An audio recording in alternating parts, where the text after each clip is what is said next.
안녕하세요. 오늘 추운데 많이 오셨네요. 많이 춥죠?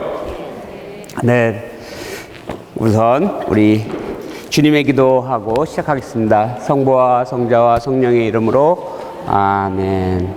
다 함께 하늘에 계신 우리 아버지의 이름이 거룩히 빛나시며 아버지의 나라가 오시며 아버지의 뜻이 하늘에서와 같이 땅에서도 이루어지소서. 오늘 저희에게 일용할 양식을 주시고 저희에게 잘못한 일을 저희가 용서하고 저희의 죄를 용서하시고 저희를 유혹에 빠지지 않게 하시고 악에서 구하소서. 아멘. 성부와 성자와 성령의 이름으로 아멘. 저희가 다음 4주 동안에 성사 생활에 대해서 우리 강의한다고 했죠.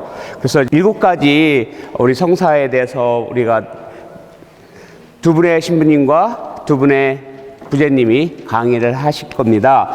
그래서 오늘은 제가 병자성사에 대해서 강의를 하는데, 일단 병자성사에 대해서 하기 전에 우리 간단하게 성사란 무엇인가에 대해서 우리가 알아보고 또 병자성사에 대해서 알아보도록 하겠습니다. 성사가 뭐죠? 질문. 성사.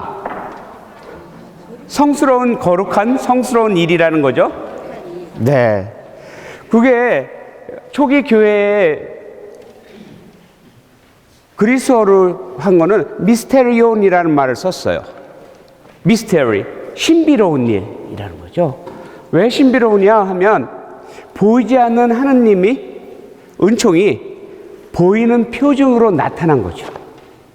그러니까 우리는 하느님이 보이지 않기 때문에 참 답답해요.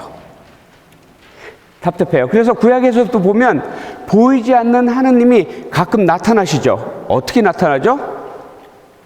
제일 유명한 거는 모세에게 나타난 거죠. 떨기나무에 불꽃으로 나타나요. 불꽃이 활활 타는데 그 나무는 타지 않았다고 그랬대요. 그 불꽃으로 오시는 하느님. 그리고 광야에 이스라엘 사람들이 약속의 땅으로 막 헤맬 때 하느님이 나타나시죠? 어떻게 나타나요? 불기둥으로 나타나요. 구름으로 나타나고. 그래서 방향을 알려줘요. 그러죠? 항상 또 여러 번 이런 식으로 보이는 표징으로 하느님이 잘 나타나요. 그래서 우리도 기도할 때 보면 답답하면 하느님, 당신의 얼굴을 보여주십시오 한단 말이죠. 가장 은총스러운 거는 하느님의 얼굴을 보는 것이에요. 내가 하느님의 얼굴을 볼 때까지 라는 기도를 많이 해요. 하느님을 본다, 안 본다. 사실 그거 얘기하니까 가끔 병자성사나 이렇게 해서 병원에 가잖아요. 그러면은 전화를 하는 것보다 내가 그 병원을 방문해서 탁 나타나면 깜짝 놀라는 분들이 많아요. 주인 신부님이 여기까지 어떻게 오셨어요? 바쁜데. 그 어떤 분은 막 보자마자 막 눈물을 막 흘려요. 제 얼굴을 본다는 거, 직접 만난다는 거 굉장히 틀리죠. 그냥 이야기를 듣고 그냥 전화로 하는 것도 좋지만 얼굴을 보고 이야기한다는 거, 나를 찾아왔다는 거는 굉장히 특별한 의미가 있죠. 그러니까 하느님께서는 항상 그 자리에 계시고 하느님께서는 항상 은총으로 나를 보살펴 주시고 항상 내 기도를 들어주시고 다 알지만 보이지 않기 때문에 어떤 때는 답답해요. 정말 들어주고 계신가? 정말 내 기도가 들어졌나? 한때 정말로 그래서 당신의 얼굴을 보여주십시오 하는 기도를 한다는 거죠. 그래서 우리 우리 가톨릭에는 7가지 성사가 있어요. 보이지 않는 하나님께서 우리에게 오시는 특별한 것. 그래서 예수님께서 정말로 우리에게 보여주신 것 중에 하나는 세례성사죠. 세례성사에 하느님의 음성이 들렸다고 그랬어요. 이는 내 사랑하는 아들이니 하고 세상에 선포합니다. 세례성사는 예수님께서 물과 성령으로 해서 가장 중요한 기본적인 성사 중에 하나입니다. 우리는 한 번만 받기 때문에 영세라고 그러죠. 한 번만, 두 번 받고, 세 번 받고, 침례교는 두 번 받고, 세 번 받고. 하지만 우리는 한 번만 받아요. 일생에. 딱 한 번으로 하느님의 자녀를 거듭난다고 합니다. 이 성사야말로 그 물과 성령으로 받는 것이죠. 물과 성령으로 보이지 않는 하나님께서 우리에게 오셨고 깨끗하게 씻어주었고 그리고 우리에게 새로운 생명을 주셨다. 그런 성사를. 그리고 두 번째로 또 중요한 성사는 뭐예요? 우리 카톨릭에서. 철자 성사. 7가지. 성체 성사죠. 시작을 세례 성사로 했다면 끝을 성체 성사를 한단 말이죠. 최후의 만찬에 나를 기억하여 이를 행하여라. 빵과 포도주를 나누면서 당신께서 항상 함께 하시며 빵과 포도주를 통해서 당신께서 우리에게 양식으로 오심을 보여주고 있단 말이죠. 가장 기본적인 양식, 빵. 그래서 가끔 저는 농담을 해요. 예수님이 한국 사람이었으면 어땠을까? 떡으로 주지 않았을까? 그렇죠? 우리는 빵은 안 먹으니까 떡으로 오시지 않았을까? 그런 생각도 해봐요. 그래요. 가장 기본적인 음식. 떡 아니면 밥으로 오셨겠죠? 가장 기본적인 음식으로 온단 말이죠. 포도주로 오신단 말이죠. 기쁨을 상징입니다. 포도주는 기쁨의 상징이죠. 어떤 사람들은 포도주를 심장에 좋다고 해서 포도주를 마시는 사람들 있어요. 약으로. 근데 포도주는 기쁨의 상징입니다. 가장 양식과 기쁨으로 우리에게 오시는 거예요. 그러면서 어떻게 말씀하시냐면 성체 성사는 그리스도의 몸, 그리스도의 피 우리가 받아 모시면서 우리가 바로 그리스도의 몸이고 그리스도의 피죠. 신비로운 그리스도의 지체로서 우리가 살아간다는 겁니다. 우리는 이미 살아있는 그리스도의 몸으로서 살아갑니다. 그래서 그리스도의 손으로서 그리스도의 입으로서 말씀을 전하고 그리스도의 손으로서 이웃을 보살펴주고 그리스도의 발로서 동반자가 되고 같이 살아가요. 그리스도같이 생각하고 그리스도같이 말하고 그리스도같이 행동하는 그런 크리스찬의 모습들이에요. 그거 이외에도 우리가 5개가 더 있죠. 그래서 이런 것들을 이렇게 그룹으로 정했어요. 특징성으로 이렇게 보면 3가지 그룹으로 우리가 말할 수가 있어요. 아까 말한 세례와 성체, 그 사이에 또 뭐가 있죠? 견진이 있죠. 예, 성령이 우리 안에 인호가 박힌다고 그랬죠. 그리고 우리 세례 성사에 받은 그 신앙을 성령 안에서 굳건하게 한다는 거죠. 그래서 세례, 견진, 성체 성사 이 3개를 한 묶음으로 해서 입문의 성사라고 그래요. 입문한다. 크리스찬이 된다는 거죠. 세례 성사와 견진을 통해서 우리는 하느님의 자녀로 거듭났고 그리고 성체 성사로 계속해서 우리는 변해가고 있는 겁니다. 그리스도의 몸으로 계속해서 우리에게 미사 드릴 때마다 우리가 받아 모시는 그 성체를 통해서 우리는 계속해서 변해가는 거예요. 어떻게 해요? 예수님처럼. 그래서 입문의 성사라고 해요. 이 3가지를. 그리고 또 하나는 치유의 성사가 있죠. 치유의 성사는 뭘까요? 어떻게 치유를 받을까요? 고백 성사예요. 우리는 죄를 통해서 많은 영적으로 고통을 받고 있죠. 죄를 짓고 있단 말이죠. 그 죄를 용서받을 수 있는 하나님과 다시 화해할 수 있는 그 치유의 시간이 바로 고백성사라는 거죠. 바로요. 영적으로 우리가 죄로부터 용서를 받을 수 있는 시간이 있다면 우리가 육체적으로 또 치유를 받을 수 있는 심리적으로도 치유를 받을 수 있고 영적으로 또 치유를 받을 수 있는 게 병자성사예요. 우리는 영적으로도 아프고 심리적으로도 아프지만 육체적인 아픔이 굉장히 힘듭니다. 우리는 모두 이렇게든 저렇게든 아픔을 경험해요. 육체적인 아픔을 우리는 피해갈 수가 없어요. 우리는 죽음까지도 피해갈 수가 없어요. 그래서 우리는 그 고통으로부터 치유받기를 원하고 아프지 않기를 원하고 아플까 봐 우리는 두려워하고 또 그래서 건강을 굉장히 많이 생각을 하죠. 그래서 그 치유에 대해서 우리는 관심이 많은데 좋은 약 먹고 좋은 음식 먹고 그 다음에 오르가닉 음식 먹고 이런 건 우리가 관심을 많이 갖고 있어요. 근데 우리 신앙 안에서의 치유에 대해서는 관심을 그렇게 많이 안 갖는 것 같아요. 그래서 그렇게 열심히 했는데도 불구하고 아플 때 우리는 어떻게 될 것인가? 하느님은 어떻게 우리에게 오시는가?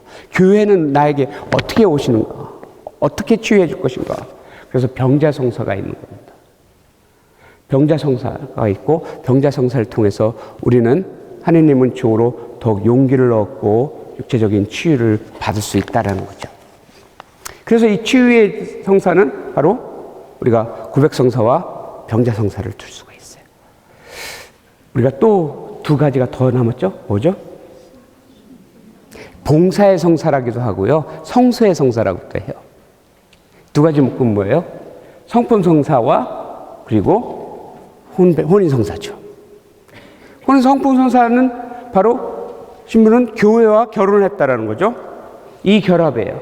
그래서 신부의 직책에서는 뭐예요? 봉사라는 거죠. 하느님의 말씀을 전하고 하느님의 삶 안에서 봉사하는 거예요. 예수님께서 당신의 백성을 위해서 목숨을 바쳤던 것처럼 그렇게 봉사를 하는 건데 글쎄요, 제가 목숨까지 바친다는 거는 잘 모르겠어요. 저도 인간적으로 고민을 많이 합니다. 내가 왜 이렇게까지 해야 되지? 라는 생각을 해요. 그러면서도 우리가 기도 안에서 이렇기 때문에 이러려고 내가 신부가 된 거였지. 하느님께서 이렇게 쓰시려고 나를 불렀던 거지. 그리고 나는 그 대답에, 그 부름에 대답을 하고 라는 것으로 계속 다져가는 거죠. 봉사라는 거예요. 근데 봉사라는 거를 가끔 우리가 생각을 하면 주기만 하는 거에 대해서 받지 못한다라는 그 보상 심리가 생길 때가 있어요. 왜 받지도 못하는데 왜 자꾸 나만 주지? 라는 생각이 든다라는 거죠. 그럴 때 그것은 바로 이게 보상 심리가 생기기 시작하면 더 이상 그것은 봉사가 아닌 것 같아요. 기브 앤 테이크가 되는 것 같아요. 내가 너한테 이런 만큼 해줬으니까 너는 나한테 이만큼을 해주리라는 기대감이 생기는 거죠. 내가 너한테 어떻게 했는데 네가 나한테 이럴 수가 있어 하고 섭섭해하지 않는 마음이 봉사하는 마음인 것 같아요. 그러니까 예수님께서도 어딘가에 사람들을 초대할 때 나를 다시 초대할 걸 바라지 말라라는 거죠. 내가 이 사람을 초대해서 맛있는 걸 먹였으니까 저 사람도 나를 초대하겠지? 라는 생각이 있으면 초대하지 말라는 거예요. 그냥 나누고 싶어서 나누고 초대해서 내가 정성껏 만든 것, 준비한 걸 같이 나누고 기뻐하고 즐거워하고 거기서 모든 것이 끝나야 된다는 거죠. 뭔가를 바라는 보상 심리가 우리를 자꾸 힘들게 합니다. 신부들도 마찬가지입니다. 보상 심리가 생길 때 굉장히 힘들어요. 그래서 나에게 주님, 저한테 주실 거는 뭐예요? 내가 이렇게 하면 예수님은 이렇게 말씀하세요. 항상 내 아버지가 내가 하는 말과 행동을 다 기억하고 있다는 겁니다. 우리가 궁극적인 보상은 세상에서의 보상이 아니라 봐요. 하늘나라에서의 보상이라는 거예요. 아버지께서 다 갚아주실 거예요. 근데 가만히 보면 세상적으로도 하나님께서는 이미 많은 것들을 갚아주시는 것 같아요. 내가 생각하는 방법의 보상이 아니라 당신께서 생각하는 방법으로, 당신의 아는 방법으로 나에게 보상을 줘요. 언뜻 보면 야, 신부는 참 신기하기도 하다라는 것들이에요. 이런 것들이 이루어지는구나 생각들을 해요. 좀 조금 다른 이야기인데 가끔 내가 이런 말들을 해요.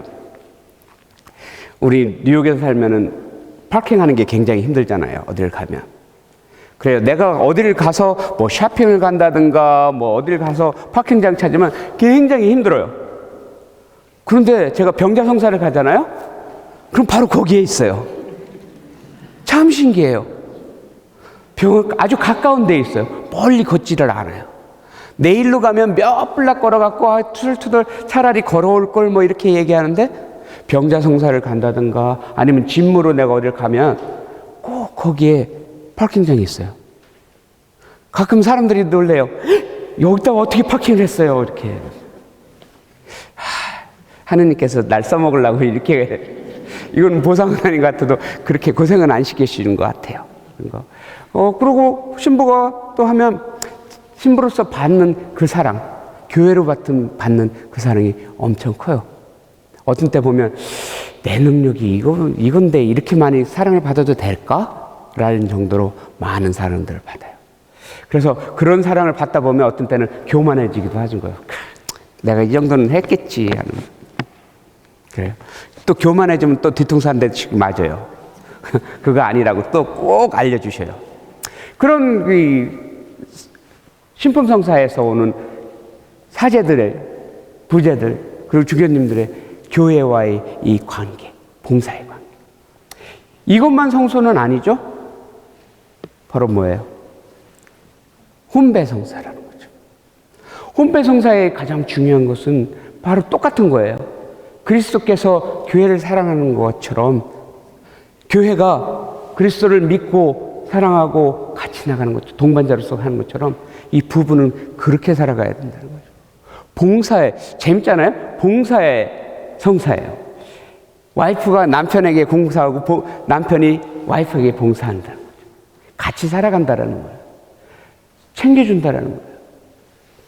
그런데 거기서도 똑같은 결론이에요. 근데 왜 나만 하지?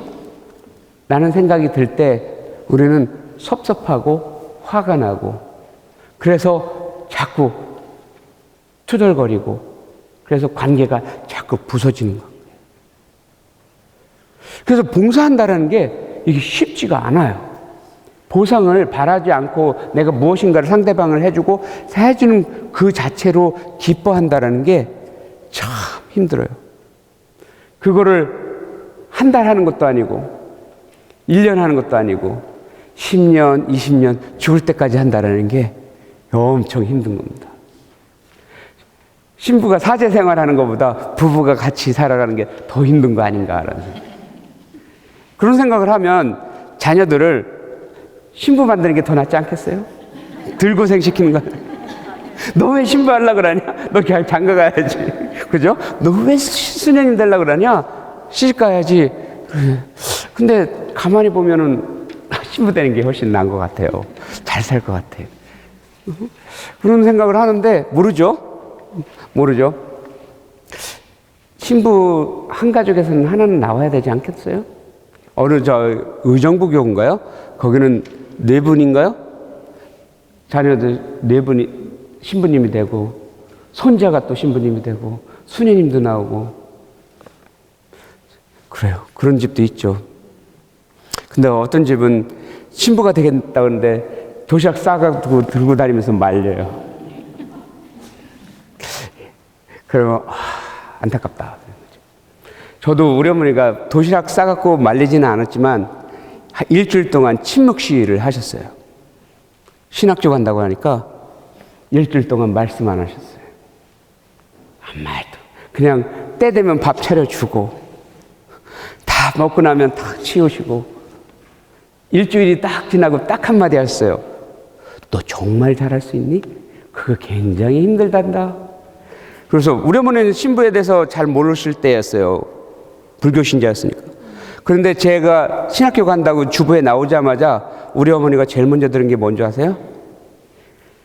누구누구 신부님은 어디서 유학을 하다가 옷을 벗었고, 누구누구 신부님은 어떻게 됐고, 누구누구 신부님은 어떻게 됐고. 그래갖고 우리 어머니가 깜짝 놀라서, 아니 이렇게 힘든 거였어? 그러는 거죠. 왜냐면 우리는 정신문님밖에 모르는데 정신문님 보고 있으면 사제는 저렇지 하고 있는데 든든하기도 하고 좋기도 한데 그렇게 옷 벗으신 신부님들이 그렇게 해맞는지. 그래서 우리 어머니가 놀라셨다고 해요. 그래서 한마디 하신 거예요. 너 정말 잘할 수 있어. 그래서 제가 뭐라 그럴게요? 내가 그걸 어떻게 알아요? 하느님이 알아서 해주시겠죠. 몰라요. 하느님께서 알아서 해주시겠죠. 우리는 20년, 30년을 장담하고 살지는 않아요. 그냥 오늘 열심히 사는 거죠. 오늘 열심히 살다 보면 내일이 또 있는 거고, 내일 또 오늘이 돼서 또 열심히 사는 거고, 오늘 열심히 살았는데 내일은 좀 더 나아져야 되는데 내일 더 아플 때도 있고요. 어제가 너무 좋아서 어제같이 좋았으면 좋았는데 어제는 그냥 옛날 얘기고 점점 더 힘들어질 수도 있고 더 나아질 수도 있고 우린 넘어지기도 하고 그래서 또 일어나서 또 가기도 하고 서로 넘어지니까 서로 위로할 수도 있고 동병상련할 수도 있고 그런 거겠죠. 그래서 우리는 너무 큰 걸 안 받아도 될 것 같아요. 그냥 오늘 우리가 최선을 다하면 되고 내일에 대해서 또 하느님께서 함께 해주실 희망만 있으면 될 것 같아요. 그러다 보니까 벌써 저도 신학교 가고 여기 온 게 벌써 25년, 반세기가 넘었네요. 예, 시간은 그렇게 가요. 25년 전에 제가 신학교를 간 것 같아요. 우리는 그렇습니다. 봉사라는 거예요. 봉사라는 거예요. 봉사라는 마음으로 살지 않으면 자꾸 보상심리를 갖게 될 때는 친구 간의 관계에서도 보상심리가 갖게 되면은 내가 이만큼 해줬는데 쟤는 왜 그럴까 하면 섭섭해지고 화나고 그래서 더 관계가 멀어지기도 하고 또 누군가에게 도움을 받으면 또 갚아야 된다는 강박관념이 있으니까 갚아야 되는데 자꾸 뭔가 내 사정이 안 되는 거예요. 뭔가 이렇게 마음적으로나 물질적으로 갚고 싶으면 꼭 뭔 일이 생겨요. 급한 일이. 그래서 못하면 어떻게 돼요? 점점 피하게 되는 거죠. 그러니까 친구도 잃어버리고 다 잃어버리고. 그래서 우리는 자꾸 감사하는 마음이 미안한 마음보다 더 중요한 것 같아요. 그래서 예수님께서 우리한테 기도할 때 주님 죄송합니다 라고 기도하는 게 아니라 주님 감사합니다. 감사 기도를 먼저 하는 거예요. 항상 감사하는 마음이 죄송합니다, 미안합니다 보다는 훨씬 더 중요한 것 같아요. 우리가 생활하면서 이 성사 안에서 갖고 있는 것은 감사입니다. 하나님께서 우리를 자녀로 만들어주신 거에 감사드리고 그래서 우리가 신앙을 가질 수 있는 거에 감사드리고 우리의 일용할 영적인 양식으로 오시는데 또 감사드리는 성체성사. 성체에서 유크리스트라는 말 그 자체가 감사라는 말이에요. 감사를 드린다. 우리가 감사드릴 일이 많아요.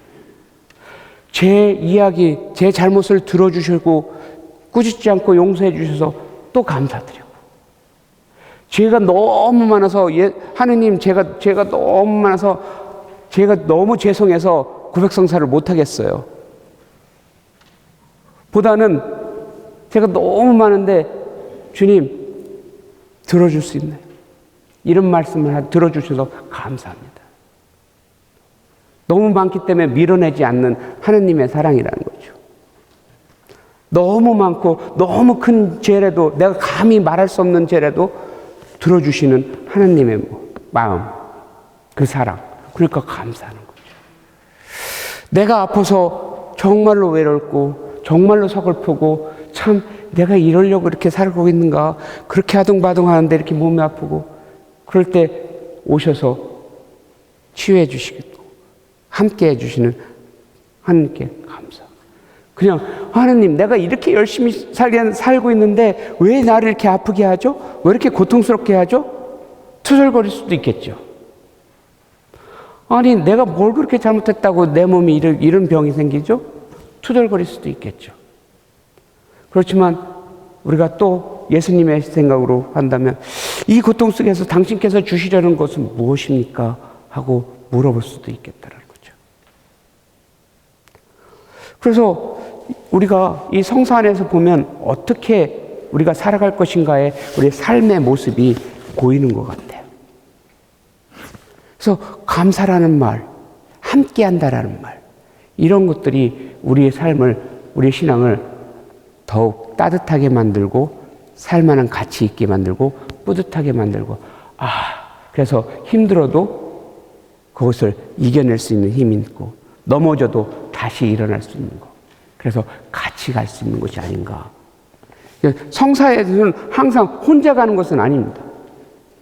하느님과 함께 하듯이 우리가 더불어 같이 앞으로 나가는 거예요. 함께 공동체로서요.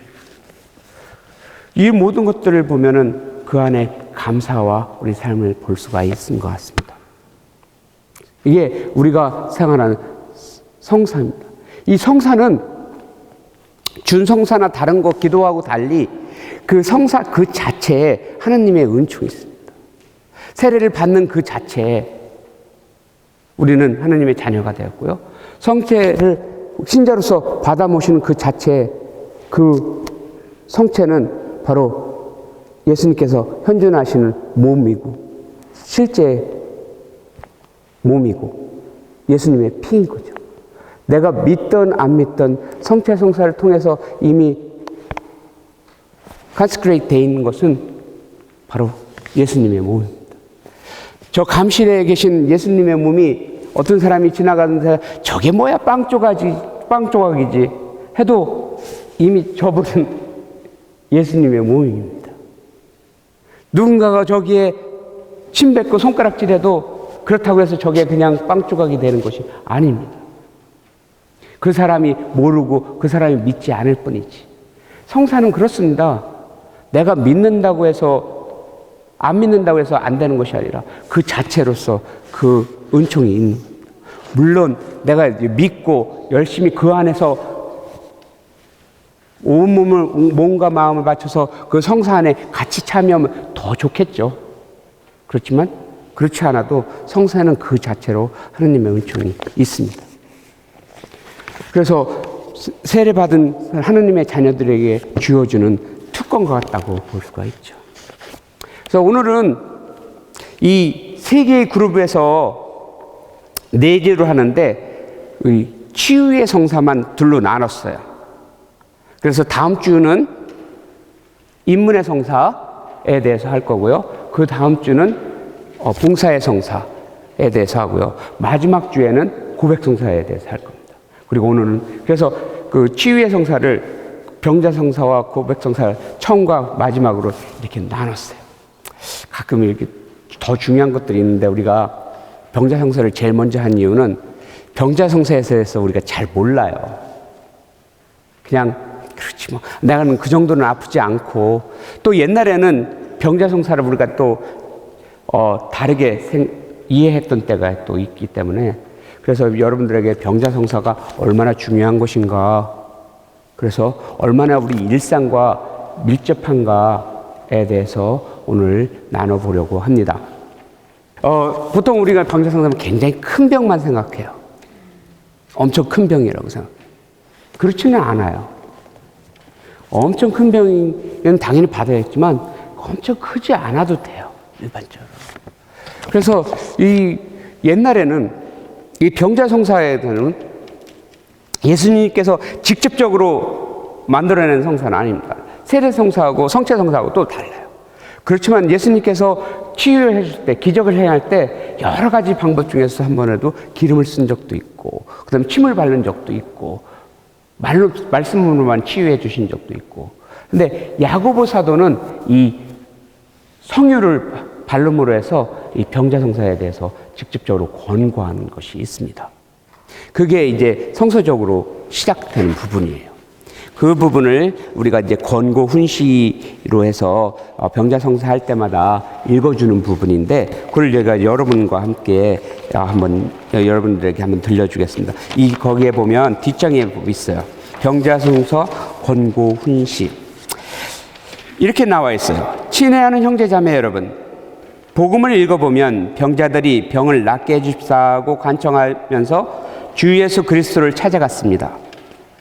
우리를 위하여 혹독한 고난을 받으신 그리스도께서는 오늘도 우리들 가운데 함께 계시어 당신의 이름으로 모인 이들을 도와주시며 야고보 사도를 통하여 이렇게 말씀하고 계십니다. 여러분 중에 앓는 사람이 있으면 교회의 사제들을 청하십시오. 사제들은 주님의 이름으로 그에게 기름을 바르고 그를 위해서 기도해 주어야 합니다. 믿음으로 구하는 기도는 앓는 사람을 낫게 할 것이며 주님께서 그를 일으켜 주실 것입니다. 또 그가 지은 죄가 있으면 그 죄는 용서를 받을 것입니다. 이 말씀대로 앓고 있는 이 교우를 그리스도의 은총과 능력에 맡겨드려 그리스도께서로부터 건강과 구원을 받도록 해야겠습니다. 이렇게 권고를 해요. 야고보서에 보면 이렇게 사제들에게 거기에 보면 원문에 보면 원로라는 말이 나와요. 원로, 사제라는 말입니다. 근데 그 원로들이 사제가 되었기 때문에 우리 카톨릭에서는 원로, 사제 같은 말로 써요. 원로라는 말. 근데 그거를 또 다른 데서는, 다른 교회에서는 뭐예요? 장로교회에서는 그 원로를 장로라고 해요. 원로, 장로. 같은 말이에요. 그래서 장로라고 해석이 되기도 하고 원로라고. 근데 이제 그 원로라 장로는 카톨릭에서는 신부와 같아요. 사제와 같은. 그래서 그 사람들이 기도를 해줘야 된다. 그래서 그 병자성사에 이제 야고보서에 의하면 시작이 되겠죠.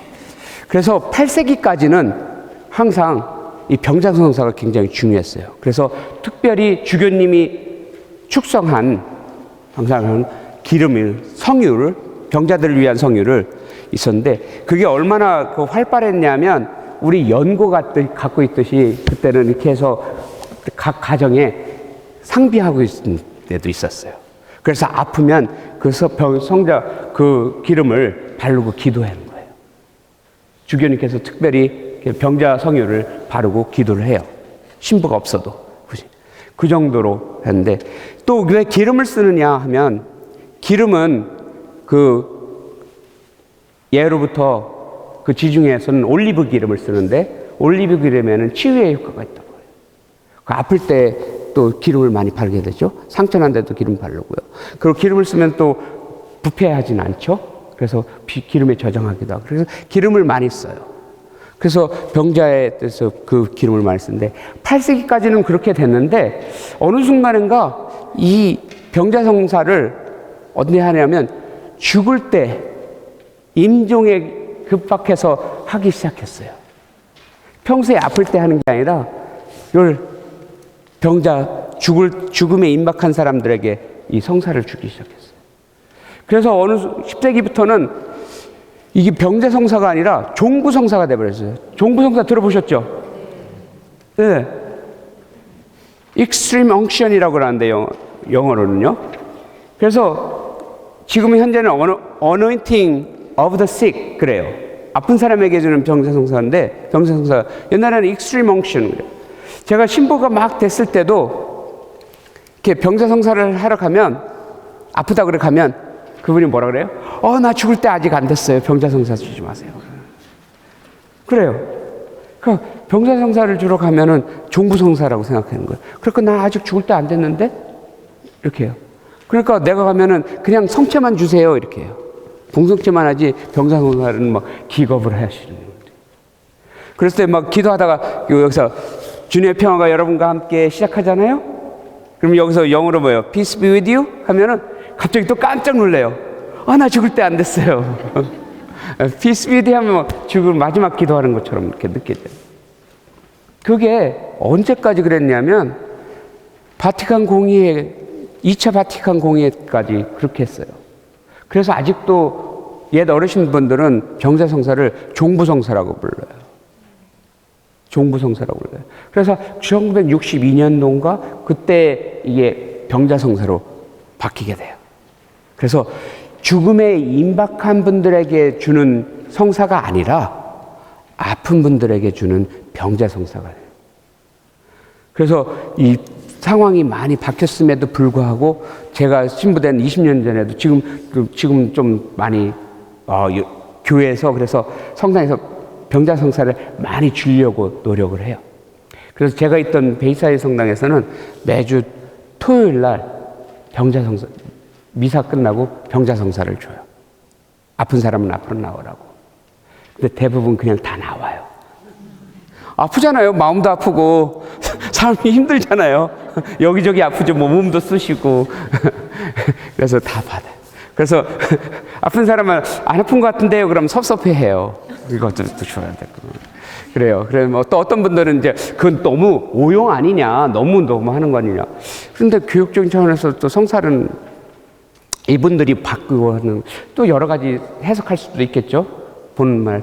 근데 많은 분들이 좋아하니까 토요일 날에는 미사에 더 많은 분들이 와요. 병자성사를 받으려고. 아니면 아픈 분들 같이 모시고 오기도 하고 그런 것들이 있어요. 저도 그런 것 좀 생각은 하겠는데, 글쎄요. 우리 성당에서도 그렇게 하는 날이 올까요?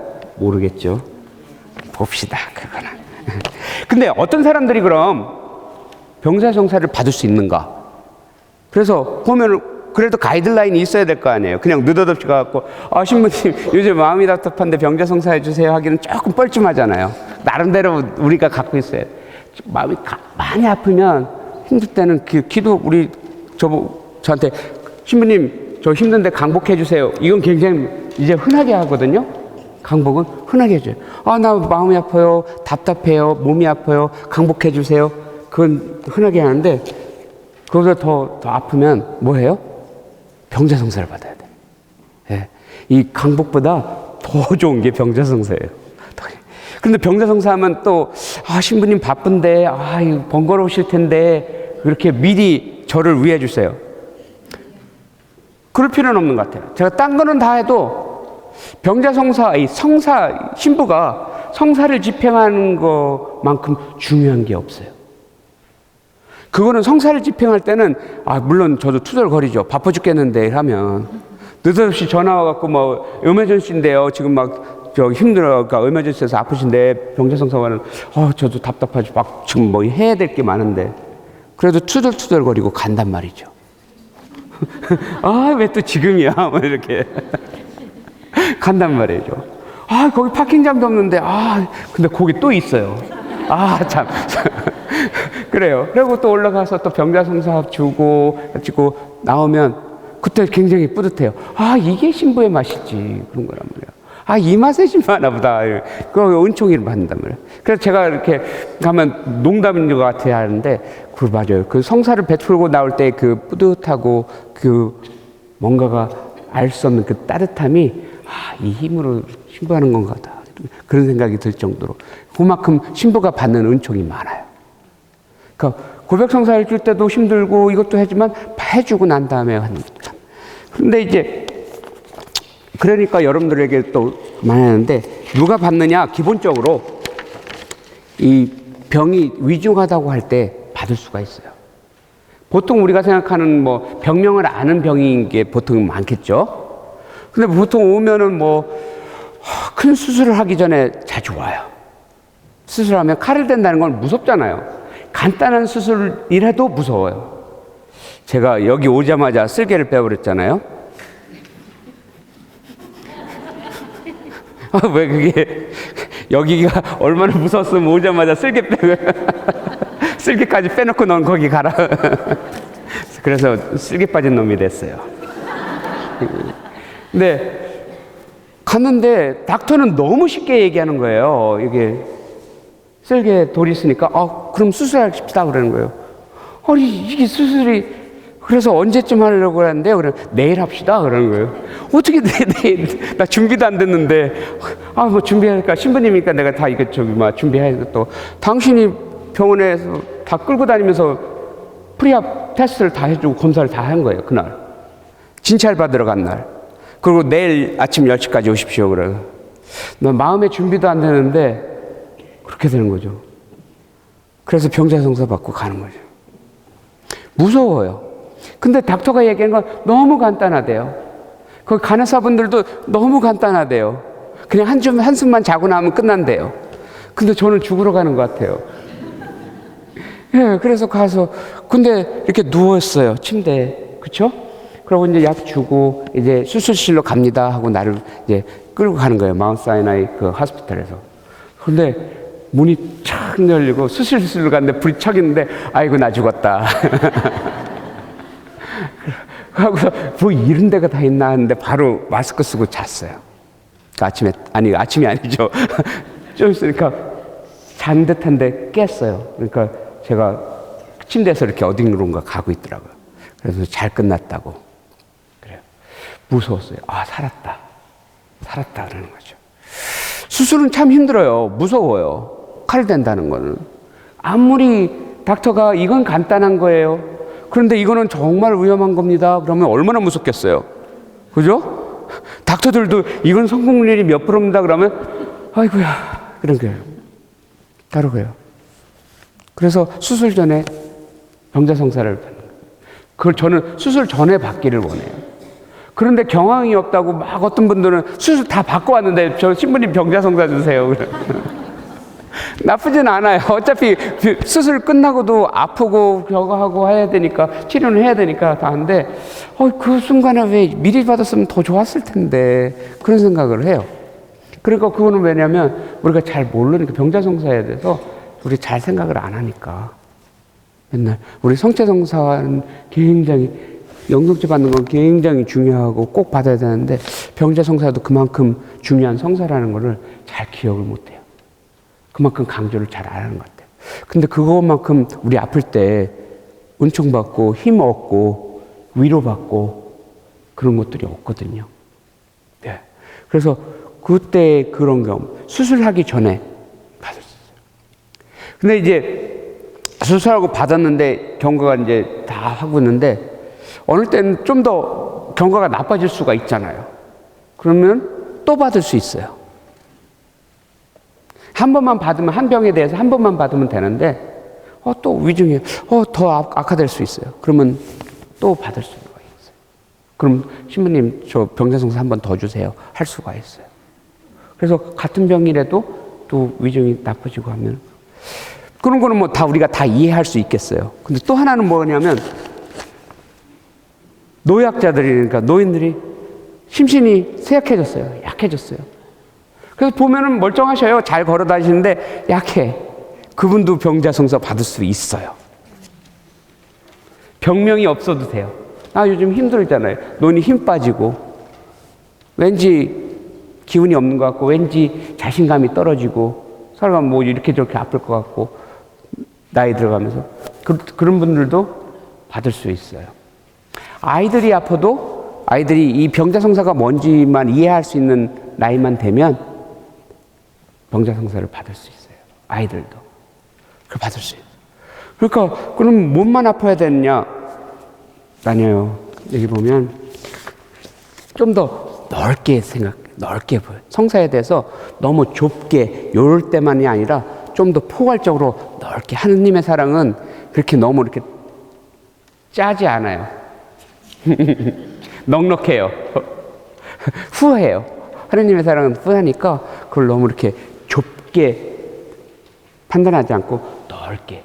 어떤 신자가 와서 저 정말 아프는데 마음이 아프고 이렇게 해서 힘든데 병자성사 주실 수 있어요? 그러면 주죠. 그런데 대부분 병자성사의 안에 고백성사가 같이 들어가 있어요. 왜냐하면 우리가 갖고 있는 죄가 우리를 자꾸 힘들게 만들어요. 우리가 감사한 마음보다는 죄송한 마음이 들고, 죄송한 마음이, 그 죄책감들이 우리를 자꾸 위축시켜요. 그래서 내가 이런 죄도 졌는데 하나님께서 해주실려나 이런 생각도 하고, 여러 가지 마음이 답답하고 뭔가 걸려 있잖아요. 그래서 병자성사 받기 전에 고백성사를 받는 게 있어요. 그래서 고백성사를 하고 마음을 풀어내고 병자성사를 받으면 훨씬 낫다는 거죠. 근데 그분이 고백성사를 할 정도가 아니에요. 지금 아프고 정신도 없고 그러면 고백성사는 굳이 안 해도 되지만, 고백성사 안 했다고 병자성사가 안 되는 건 아니지만, 기본적으로 우리가 할 때 말할 수 있고 정신이 똑바로 있으면 고백성사를 하게 하죠. 그런데 이제 두 가지로 나눌 수가 있어요. 우리가 아플 때 병자성사가 있고요. 또 아까 우리가 얘기했던 그 종부성사라는 거예요. 지금 임정하시기 직전이에요. 임정하시기 직전일 때 또 병자성사는 대부분의 임종 직전에는 말을 하실 수 있는 경우도 있지만 혼수 상태인 때가 많아요. 혼수 상태일 때. 그때 병자성사를 드리고, 그때는 전대사를 줄 수 있어요. 임종 전대사. 그래서 그 기도문도 우리가 전대사 좋아하죠. 우리 작년에 우리 전대사 받으려고 얼마나 노력했어요. 그래서 한국 분들은, 제가 첫 분당이 이제 브루클린에 갔을 때인데요. 세인이 필름이라는데, 그때는 20년 전이죠, 벌써. 그러니까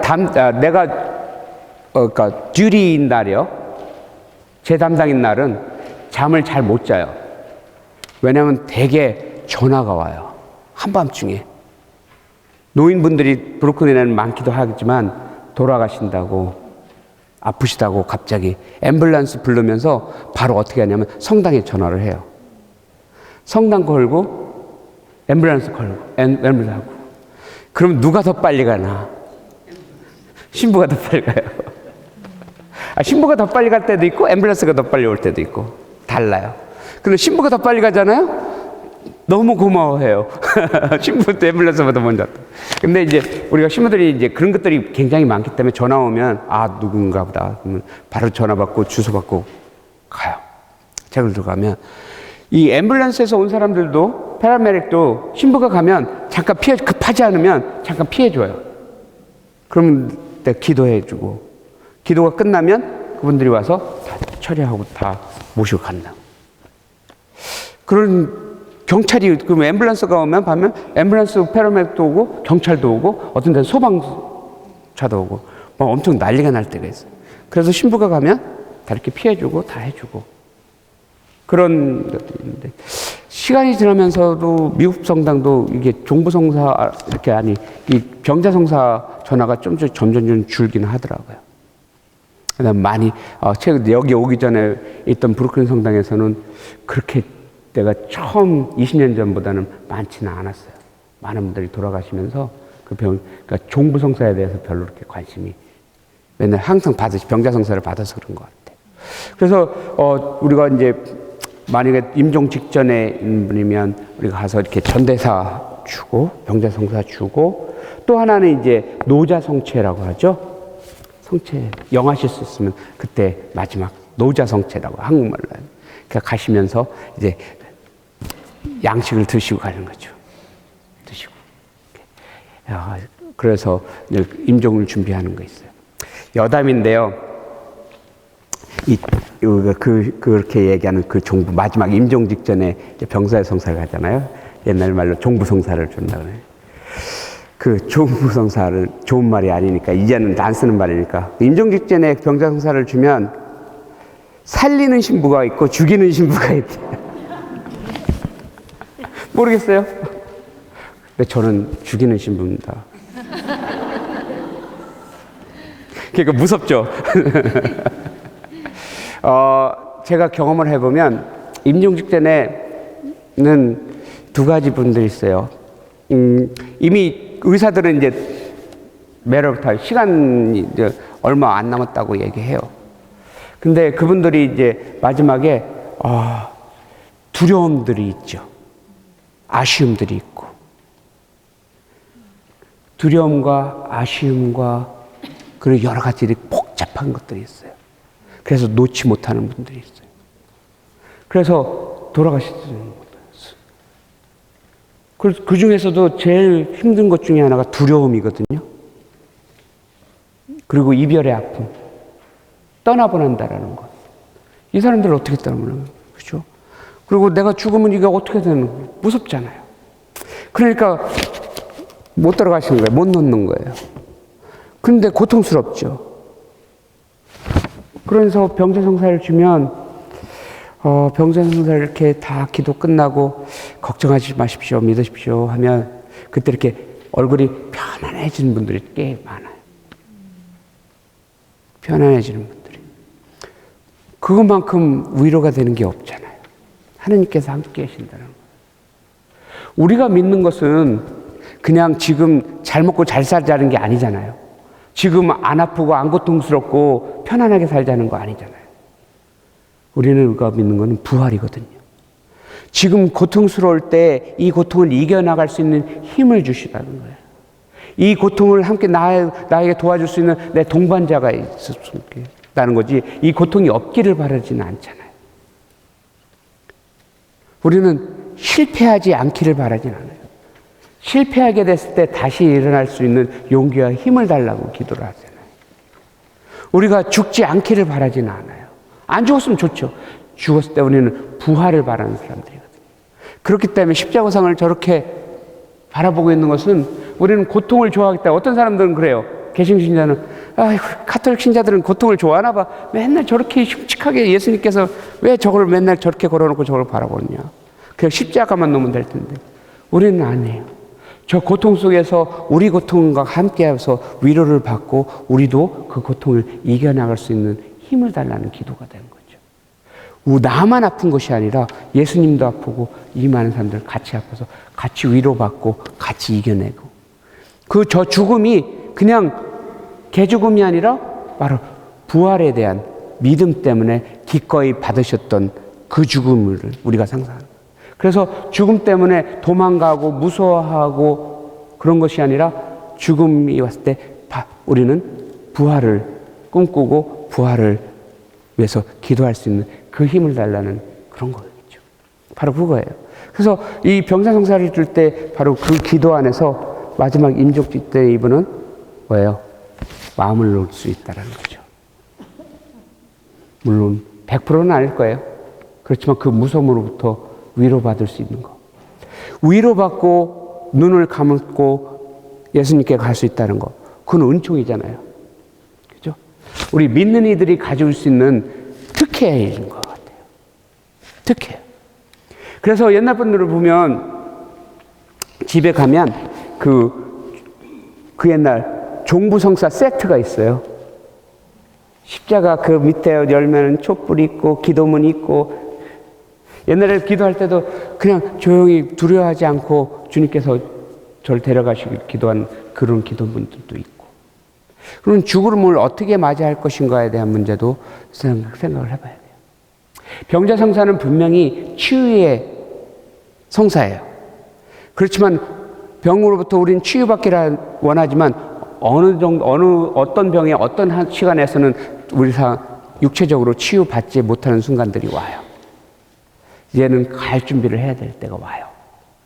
그때 우리는 어떻게 준비할 것인가에 대한 마음들이죠. 그래서 병자성사의 이런 치유, 육체적인 치유뿐만 아니라 우리의 영적인 치유, 심적인 치유까지도 굉장히 중요한 제가 제일 좋아하는 성사 중에 하나입니다. 그래서 제가 제일 싫어하면서 제일 좋아하는 성사가 이 병자성사예요. 맨날 시간이 없어요. 아무 때고 있어요. 그래서 들쑥날쑥 아무 때고 이게 병자성사 신청이 오기 때문에 그런 게 제가 제일 싫어해요. 내 스케줄을 못 만들어요. 그런데 제일 은총을 많이 받는 게 병자성사예요.